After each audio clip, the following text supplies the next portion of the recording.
வணக்கம். நான் ஸ்ரீரங்கம் ரவி உங்களோட பேசின்னு இருக்கேன். இது வார பலன்களுக்கான நிகழ்ச்சி. இந்த வாரத்தை பொறுத்த வரைக்கும் ஒரே ஒரு நிகழ்வு தான் இருக்குது. அதாவது புதன் 23ஆம் தேதி கடகராசிக்குள்ளே வரார். மற்றபடி கிரகங்களுடைய மாற்றங்கள் எதுவும் பெருசாக இல்லை. 21ஆம் தேதி தொடங்கி 27ஆம் தேதி வரை உள்ள வாரத்திற்கான பலன்களை இப்பொழுது பார்க்கலாம். மீனராசி நேர்களை பொறுத்த வரைக்கும் நிறைய தொல்லைகள். பின்ன ஜென்மத்தில் சனின்னா என்ன அர்த்தம்? உங்கள் தலை மேலே ஒரு பாறாங்கல்ல, அதோட பாவம் நீங்களும் ஓடுறீங்க. அதோடைய அழுத்தம், அதான் ஜென்ம சனியை பற்றி சொல்ல முடியும்.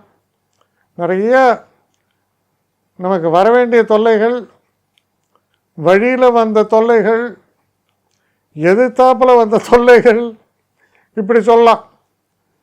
ஆனால் அந்த குரு பயிற்சிக்கு அப்புறமே நல்லா விலக தொடங்கும். இந்த வாரத்தை பொறுத்த வரைக்கும் ஒரு ரிலீஃப் கண்டிப்பாக இருக்குது.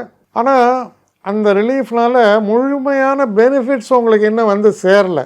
அப்போ அந்த முழுமையான அந்த பெனிஃபிட்ஸ் வராட்டா கூட நமக்கு ஒரு விஷயம் கிளியராக என்ன தெரியும்னா, ஓகேப்பா இன்றைக்கி 110 டிகிரி வெயில் தாங்க முடியல. ஆனால் வானிலை அறிக்கைகள் என்ன சொல்கிறாங்க? நாளை மாலை மழை பொழியும்ன்றான். சரி, நாளைக்கு மாலை வரைக்கும் நாக்கெல்லாம் தொங்க போட்டு நாளைக்கே வெயில் நாக்கெல்லாம் தொங்க போட்டு பார்த்துருந்தா மாலையும் வராது. ஆனால் ராத்திரி இடிமின்னலோட ஒரு மழை, நல்ல குளுமையான சூழல், ரொம்ப நிம்மதியான உறக்கம், அதுதான்டா சொர்க்கம் அப்படின்னு நினைப்போம் இல்லையா? அது போன்ற நிகழ்வுகளை கொண்டது தான். அப்போ வரும் காலம் வசந்த காலம், நிகழ்காலம் கொஞ்சம் தொல்லை காலம், இப்படி தான் சொல்ல முடிகிறது. பொறுமையோடு இருங்க. ஆனால் அந்த வருங்காலம் என்பது நிச்சயமாக நிகழும். அதற்கான உறுதிமொழியே கொடுக்கலாம் உங்களுக்கு. ஆனால் கொஞ்சம் கூடுதல் நேரம் தேவை. நிச்சயமாக நல்ல விஷயங்கள் நடக்கப் போகிறது.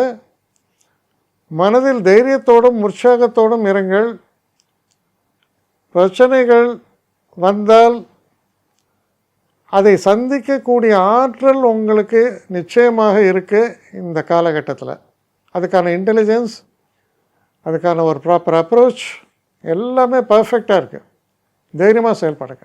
என்னை காண்டாக்ட் பண்ணணுன்னு நினைக்கிறவங்க srirangam1@gmail.com ஒரு முகவரிக்கு உங்களுடைய இதை அனுப்புங்க. கட்டணம் உண்டு, அதோடைய விவரங்களை நான் உங்களுக்கு அனுப்புகிறேன். ஆனால் நான் இன்றைக்கி மேல் அம்சம் இன்னும் பதில் வரலையே அப்படின்னு வருத்தப்படாதீங்க. ஏன்னா எனக்கு கொஞ்சம் பெண்டிங்கில் இருக்குது. ஒரு நாளைக்கு எவ்வளோ பேரை நான் பார்க்க முடியும்? 3 பேர் 4 பேர் மேலே என்னாலையும் பார்க்க முடியாது. ஆனால் நிறைய பேர் ஆசைப்பட்றாங்க. ஆனால் கண்டிப்பாக நான் எல்லாருக்கும் ரிப்ளை பண்ணுவேன். சில நேரங்களில் 3 to 4 வீக்ஸ் ஆகும் என்னுடைய ரிப்ளை வரத்துக்கு. ஆனால் வரும். ஏன்னா நான் எல்லோரும் ஒரே நேரத்தில் ஒரு நாளைக்கு 10 பேர் பார்க்கணுன்னா முடியாது. ஸோ அதை கன்சிடர் பண்ணுங்கள். நான் நிச்சயமாக ரெஸ்பாண்ட் பண்ணுவேன். இதில் இந்த கல்யாண பொருத்தங்கள் போன்ற விஷயங்களை ஓரளவுக்கு அவசரமாக பார்க்கணுன்னு நினச்சா அதுக்கு ஓரளவுக்கு ப்ரையாரிட்டியும் தரேன். அதனால் கொஞ்சம் பொறுமை காக்க வேண்டும்.